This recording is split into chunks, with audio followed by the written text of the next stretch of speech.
네, 여러분 우리 영화 대사인데요. 이런 말 들어보셨을 거예요. 강한 자가 살아남는 게 아니라 살아남는 자가 강한 거다. 이 말은 우리 인생을 좀 잘 대변해 주는 것 같습니다. 세상은 끊임없이 우리에게 강해져야 된다. 뭐 이렇게 말을 하죠.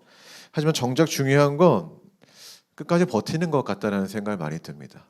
포기하지 않는 거, 마지막까지 그 자리를 사수하는 거. 하지만 버틴다라는 거는 이게 쉬운 일이 아니에요. 직장 내 압력, 어떤 진로와 시험 문제, 인간관계 뭐 이런 갈등들이 늘 우리를 흔들어 버리기도 하고 우리 힘을 빼는 그런 지치는 상황이 있기 때문에 이게 쉽지 않다라는 겁니다. 근데 이와 같은 상황에서 끝까지 버텨 살아남은 사람이 오늘 본문 속에 등장하는 누구다? 다니엘이라는 겁니다.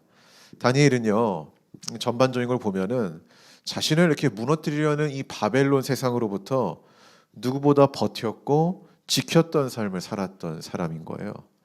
그럼 그가 어떻게 자신을 지켰는지, 그리고 끝까지 버티며 살아갈 수 있었던 그 동기, 그게 뭐냐? 우리가 그걸 좀 오늘 본문을 통해 알아볼 겁니다. 우리가 그래서 다니엘의 삶을 통해서 우리의 그 흔들리는 그 신앙, 우리 신앙을 흔드는 그 바벨론과 같은 세상에서 우리가 끝까지 버티며 마지막까지 살아남는 믿음의 사람이 되기를 소망해 봅시다. 첫 번째입니다. 조금만 소리 높여주세요. 함께 읽어봅시다. 시작. 다니엘은 노력의 방향이 분명한 사람. 다니엘은 어떤 사람입니까? 유다 왕족 또는 귀족으로 태어난 사람이에요. 그러니까 고위 가문의 청년. 그러니까 태어날 때부터 많은 것을 쥐고 살았다. 과거에 이런 사람을 무슨 수저라고 했죠? 금수저. 우리와는 출발선, 인생의 출발선이 좀 다른 사람입니다. 그런데 그에게 이 출발선이 우리와 공평해지는 또는 우리보다 더 퇴보하게 되는 사건이 하나 생기죠. 그게 뭐냐면은 바벨론이 유다의 나라를 빼앗은 사건입니다. 그러니까 자기 나라가 망합니다. 유다는 나라만 빼앗긴 게 아니에요. 모두 빼앗겼죠. 그 나라의 미래라고 할 수 있는 청년들도 바벨론에 뺏깁니다. 그러니까 다음 세대죠. 이 바벨론은 유다 왕족이나 귀족 출신의 청년들을 자기 그 포로로 삼아서 무엇을 가르쳤습니까? 먼저 이름을 바꿨죠. 언어를 바꿨죠. 문화, 종교까지 유다의 흔적을 다 지워버리고 바벨론화 했다라는 거예요. 그러니까 이들의 신앙 정체성을 없앤 거죠. 마치 우리나라의 그 일제 강점기 시대에 일본이 우리나라 민족에 개명하지 않았습니까? 창씨 개명. 이런 걸 해서 우리나라의 그 정체성을 지우려고 했던 것과 비슷합니다. 다니엘은 이렇게 비극적 상황에서 좀 포로의 신분으로 자유가 없는 자의 사람으로 살아야 했던 존재라는 거예요. 그럼에도 이 다니엘을 우리가 볼 때 대단하다고 볼 수 있는 건 뭐냐면은 그가 환경을 탓하거나 현실을 포기하지 않았다라는 거죠. 다니엘은 낯선 바벨론의 언어와 이 문화를 배웠고요.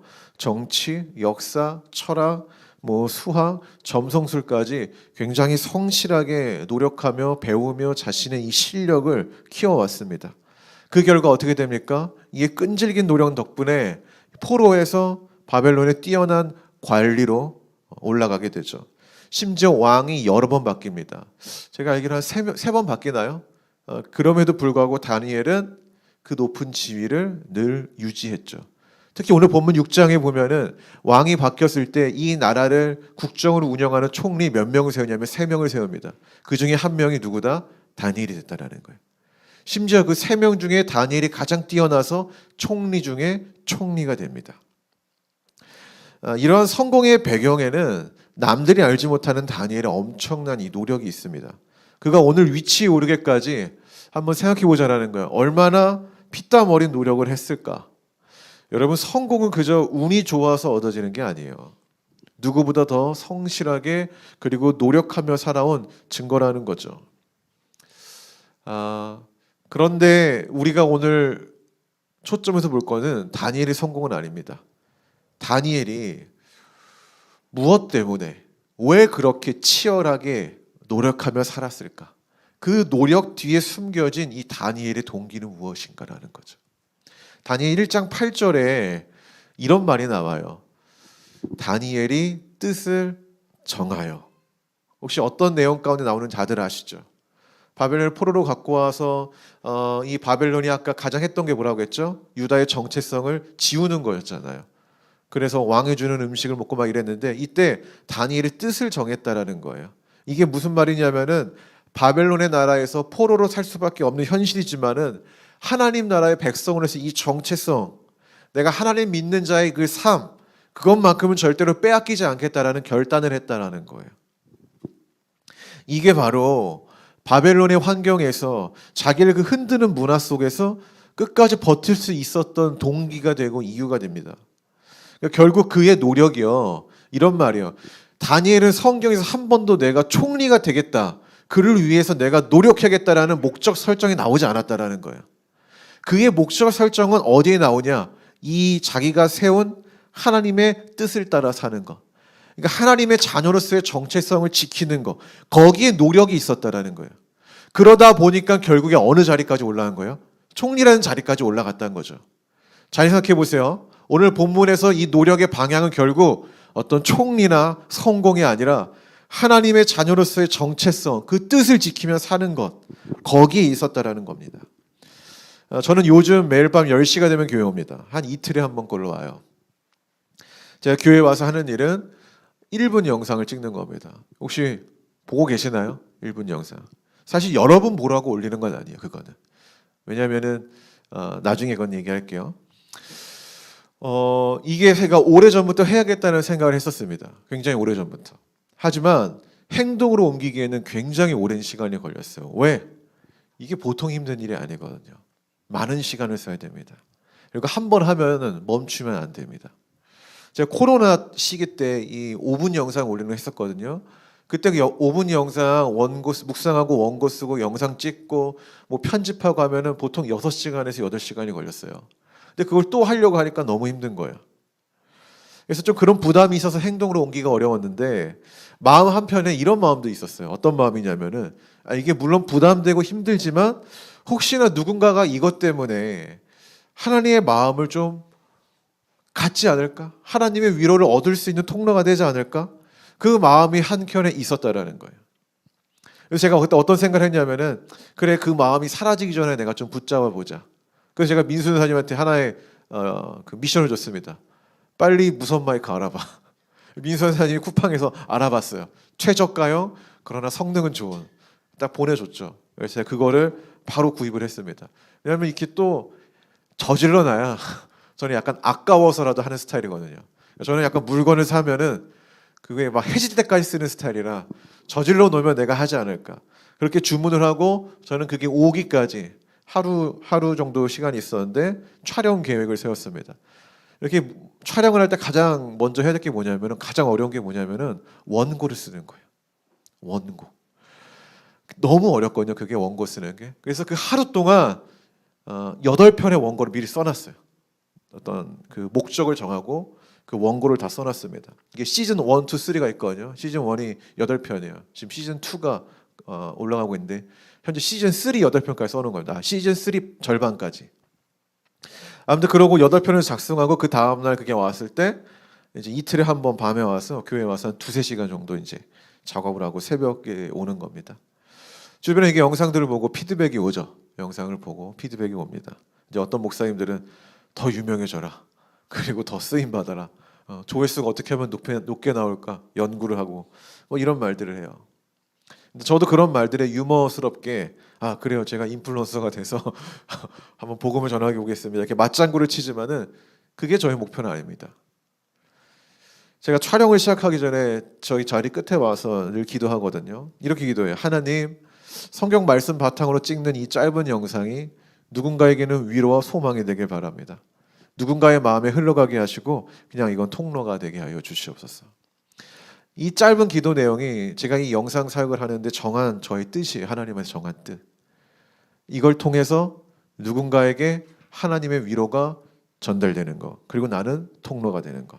그러니까 저의 노력의 방향이 어떤 인플루언서나 유명함이 아니라 이걸 통해 누군가에게 하나님의 위로가 전달되는 것이라는 거죠. 저는 그것을 위해서 요즘 노력하고 있습니다. 그렇다면 여러분은 어떤가요? 학교에서, 직장에서, 가정에서 어떤 하나님을 향한 그 뜻을 좀 세웠습니까? 우리가 살다 보면 뜻을 이렇게 무언가를 세워야 이렇게 지키면서 나아가는 거잖아요. 여러분들은 어떤 뜻을 좀 세워서 그것을 지키려고 하고 있나요? 하나님 나라를 위한 뜻을 좀 세웠으면 좋겠어요. 다니엘이 결코 내가 이 땅에서 총리가 돼서 왕이 3번 바뀌는 동안 끝까지 살아남겠다. 이게 사실 목표는 아니었어요. 근데 우리 인생의 대부분의 목표는 뭐예요? 끝까지 직장에서 살아남아서 계약직에서 정직원이 되는 거. 그렇죠? 거기서 진급을 하는 거. 이게 어떻게 보면 우리가 생각하는 목적 설정인데 다니엘은 그러지 않았다는 거예요. 다니엘의 목적은 어디에 있었다? 노력은 어디에 있었다? 오직 그 뜻을 세웠다. 하나님의 자녀로서의 정체성을 지키는 그것에 있었다라는 거죠. 우리가 그랬으면 좋겠습니다. 할렐루야. 그 방향이, 그 노력의 방향이 하나님에게 있었기 때문에 이 흔들리는 세상 속에서 불구하고 그 사람은 버틸 수 있었던 거예요. 먼저 두 번째입니다. 이제 읽어봅시다. 시작. 상관없이 믿음을 지킨 사람. 성경에 보면 다니엘을 이렇게 정해요. 그는 뛰어났다. 뛰어났다. 그는 뛰어났다. 하지만 뛰어남은요, 누군가의 무엇을 만들어낼까요? 뛰어나 본 적이 없어서 모르죠. 뛰어나면 누군가의 질투를 만들어냅니다. 늘 시기 질투. 그러니까 뭐 여성들 그렇잖아요. 예쁘면은 그 예쁜 것을 꼭 공격하는 시기 질투하는 사람이 나오잖아요. 남자들도 그래요. 누가 성공을 하면은 야 대단하다기보다 시기하고 질투하는 사람이 등장합니다. 오늘 다니엘 6장 4절에 따르면은 다니엘은 이 다니엘을 시기한 다른 총리들, 아까 말했죠. 3명 중에 탑이었다고. 그럼 다른 총리는 누구겠어요? 2명. 그리고 그를 따르는 고관들은 다니엘의 흠을 찾으려고 노력을 해요. 근데 찾았을까요? 못 찾았을까요? 못 찾았어요. 하지만 이 다니엘이 약점을 하나 찾아요. 그게 뭘까요? 그 약점이 뭐냐면은 아이러니하게도 다니엘이 뜻을 정한 거였어요. 하나님의 자녀로서 내가 기도하며 사는 거. 그게 다니엘의 약점이었습니다. 그래서 왕에게 접근을 해서 종교적인 금령을 제안해요. 어떤 제안이죠?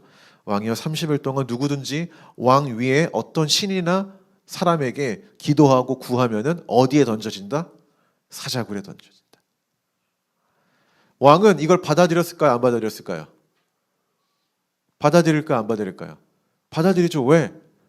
그때 당시에 바벨론의 왕은 뭐죠? 신이잖아요. 신. 그러니까 나만 섬기겠다라는 거니까 이거 너무 좋은 거예요.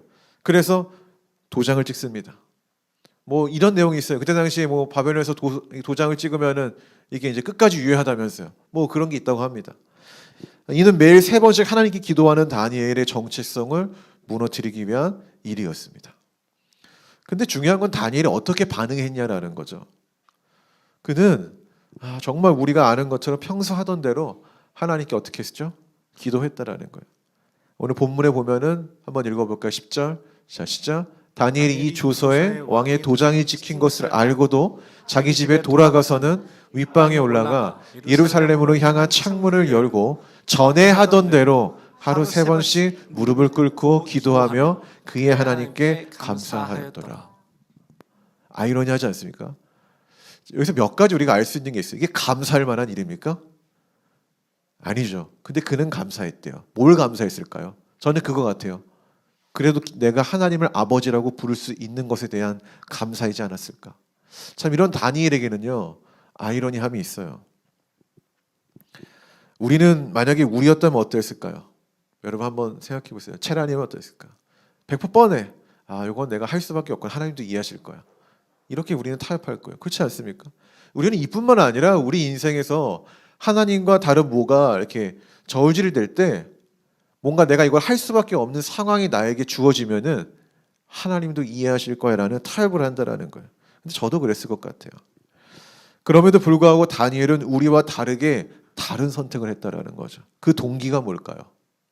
그 동기가 뭘까요?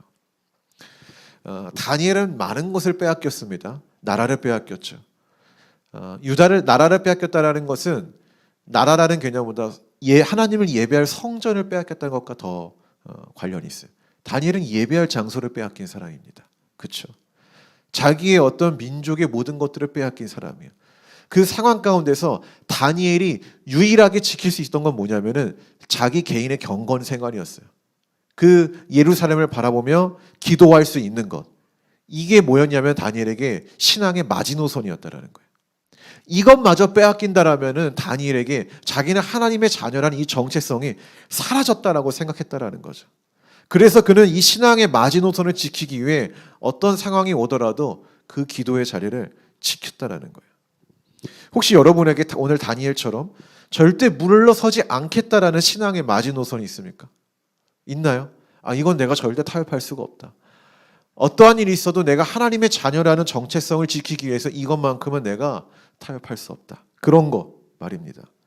저에게는요, 주일 예배가 그렇습니다. 이 다짐은 제가 청년 때 한 겁니다. 제가 청년의 시절에 어떠한 상황이 오더라도 아무리 바쁘고 힘들어도 내가 주일 예배만큼 지켜야겠다. 왜냐하면 주일 예배는요, 단순히 교회 나오는 시간이 아니에요. 저는 요즘에 주일 성수가 성도들 가운데 없어지고 매일이 주일이 아니냐 막 이런 헛소리를 하는데 그럼 매일 주일처럼 삽니까? 안 살잖아요. 그건 주일 예배를 드리기 싫어하는 사람들이 만들어내는 논리에 거의 가까워요.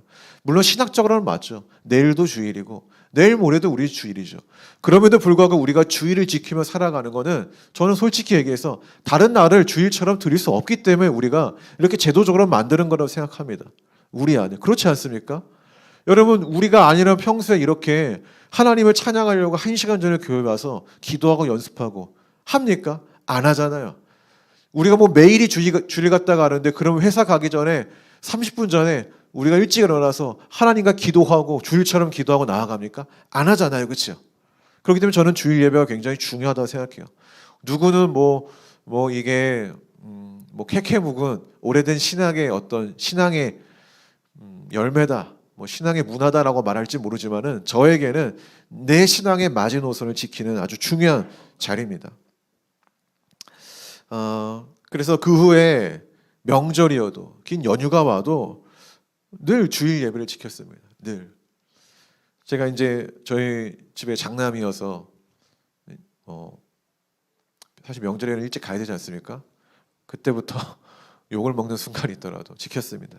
근데 지금은 그렇게 하니까 당연히 그런 줄 알아요. 당연히. 처음에만 힘들지 하다 보면은 당연히 그런 줄 압니다. 그렇지 않습니까? 제가 이제 군대에 갔을 때 제가 강원도 천원에서 이제 지냈는데 교회가 없었어요.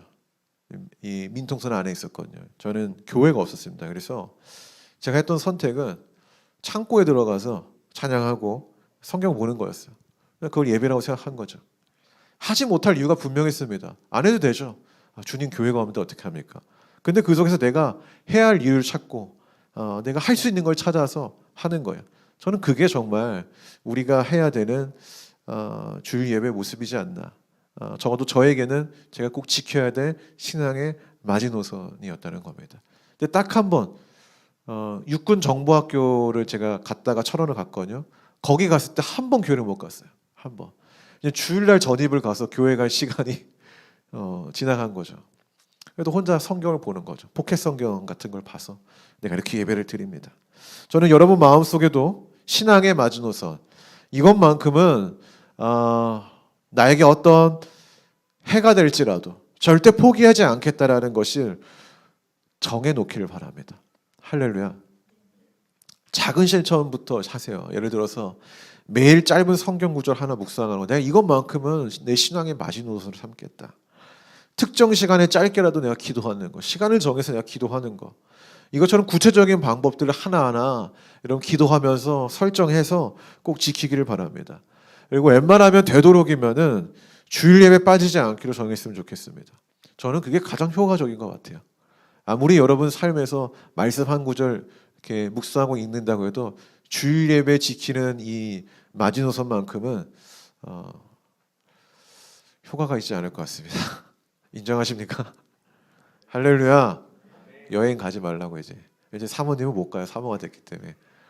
되도록이면은 물론 특이한 상황이 있을 수 있죠. 우리가 비신자들에게 어떻게 하면 전하기 위해서 이런 특별한 상황이 있지만은 그럼에도 불구하고 그런 걸 제외하고는 이 예배를 빠지지 않았으면 좋겠습니다. 할렐루야. 그 마지노선이요, 여러분의 믿음을 붙드는 줄이 될 거예요. 결국에 세상의 유혹과 흔들림 속에서 신앙을 무너지지 않게 해주는 버팀목이 될 거라는 거예요. 여러분 그런 뜻을 정해서 다니엘처럼 살아가기를 소망합니다. 말씀의 결론을 맺겠습니다. 다니엘은 환경의 불리함이 가득한 이 바벨론 한복판에서 하나님의 방식으로 살았던 사람입니다. 그가 살았던 방식은 세속사회에서 우리가 어떻게 믿음을 지키며 살아야 하는지 그것을 보여주는 하나의 교과서라는 거예요. 이처럼 우리는 바벨론과 같은 세상 속에서 신앙과 또 하나 더 실력을 겸비한 사람이 되어야 됩니다. 아멘. 신앙은 있지만 실력은 없는 그리스도인, 그게 아니라 세상 속에서도 빛나는 실력을 갖춘 믿음의 사람이 되어야 한다는 거예요. 제가 오늘 분명히 다니엘의 노력의 방향이 하나님께만 설정되어 있었다라는 것에 강조점을 찍었지만, 그렇다고 해서 그가 바벨론의 학문을 배우는데 게을르지 않았다. 무슨 말인지 아십니까? 그걸 꼭 기억해야 된다는 거예요. 토요일마다 저희는 사역자 모임을 합니다. 보통 다른 교회 사역자 모임은 뭐 교회 어떻게 사역할까요? 이제 이런 것들 많이 나누죠. 그렇지 않습니까? 승건이는 경험해봤지. 그러나 우리 교회 사역자 모임이 좀 다릅니다. 어떻게 하면 신앙에 맞는 실력을 갖출지 애를 씁니다. 네. 제가 아주 회초리를 들고 여기서 어제 승원 간사님 와서 설교를 연습해요. 딜리버리를 아주 그냥 쓴소리를 합니다. 네. 그때만 해요. 그때만. 영주 형제가 어제 딱 왔어요. 오늘 스피치 연습하는지 몰랐어요. 2주 전에 말했잖아면서 쓴소리 하는 거 정신 차리라고. 네. 제가 또 신학 공부도 합니다. 발표를 해요. 기한을 안 맞추면 제가 욕세를 사실 욕은 안 하는데 그 무한을 주는 거죠. 계속. 왜? 실력보다 중요한 거는 약속을 지키는 거거든요. 그게 굉장히 중요한 거기 때문에 얘기를 하고 강조를 합니다. 그래서 어제 저희는 뭐 한 3시간 정도를 토론을 해요. 굉장히 많은 걸 토론한다. 왜? 실력을 갖춰야 하니까. 저는 우리 교회 복음안의 세교회 사역자, 거기 사역자들은 그 실력이 있어라는 소리, 거기에 대한 신뢰를 가졌으면 좋겠어요. 전사님도 할렐루야 안 하네? 아멘 안 하네? 민선사님이 제일 문제야. 근데 민선사님이 어제 모여서 발제를 했는데 제가 느낀 게 뭐냐면은 성장했어요. 옛날에는 질문하면 그쵸? 너 뒤에서 끄덕이고 있네. 옛날에 질문하면 어버버 했거든요. 어버버 했는데 지금은 막 반론을 해요. 반론을 해서 내가 맞다고 이러면서. 아무튼 저는 우리 교회가 그렇게 좀 신앙과 실력의 이 균형이 있기를 바랍니다. 그래서 우리 사역자분들도 열심히 하니까 우리 성도님들도 열심히 하지 말라고 해도 사역자들이 열심히 하면은 성도들은 열심히 하게 되어 있습니다. 저는 우리가 나를 넘어뜨리려 하는 바벨론과 같은 세상에서 실력 있는 그리스도인이 되길 바랍니다. 또한 실력에 걸맞는 뭐가 있어야 된다? 신앙 가져야 됩니다. 다니엘은 상황에 따라 신앙의 태도가 바뀌지 않았습니다. 왕의 명령이 바뀌어도 법이 바뀌어도 다니엘의 기도는 멈추지 않았습니다. 그는 자신의 생명이 위협받는 자리에도 오늘 되게 포인트, 전에 하던 대로 하나님께 무릎 꿇었습니다. 전 이게 세상에서 가장 어려운 것 같아요. 전에 하던 대로. 우리의 신앙은 필 받으면 하거든요. 오늘 큐티 해야겠네 라가 필이 받으면 큐티를 잘해요. 그쵸? 오늘 기도해야겠네 이러면 기도를 오래 해요. 근데 가장 어려운 게 뭐세요? 이 신앙의 품질을 계속 유지하는 게 어려워요. 그렇지 않습니까? 인류 기업일수록 품질이 일정하죠. 이류 기업일수록 품질이 일정하지 않습니다. 이 차이가 있거든요. 저는 신앙도 똑같은 것 같아요. 늘 전에 하던 대로 나의 신앙의 온도와 신앙의 분량과 성숙을 전에 하던 대로 나아가는 거, 일정하게 나아가는 거, 저는 그게 정말 대단한 거라고 생각합니다. 우리가 그랬으면 좋겠습니다. 사랑하는 여러분, 우리의 신앙은 상황이 바뀌면 흔들리고 여건이 어려우면 멈춥니다. 근데 그래서는 안 됩니다. 여건과는 상관없이 무릎 꿇는 자리에 우리가 지켜야 한다는 거예요. 우리의 진짜 실력은 무릎에서 나오는 겁니다. 상황을 뚫고 하나님께 나아가는 힘도 무릎에서 나오는 거예요. 기도하지 않는다? 그건 그냥 그리스도인이 아닌 거죠. 무릎 꿇는 자리가 가장 강한 자리고 우리는 그렇게 이 세상에서 버티며 살아갈 수 있는 겁니다. 그리고 놀라운 건 뭔지 아세요? 그 자리에서 하나님이 일하신다는 겁니다. 할렐루야. 이 바벨론과 같은 세상 속에서도 다니엘처럼 무릎으로 버티며 나아가는 무릎의 능력을 아는 교회, 그 가운데서 하나님의 역사하심을 있다라는 것을 인정하는 교회, 경험하는 교회, 그런 복음 안의 새 교회가 되기를 주의 이름으로 축복합니다. 기도합시다. 주님,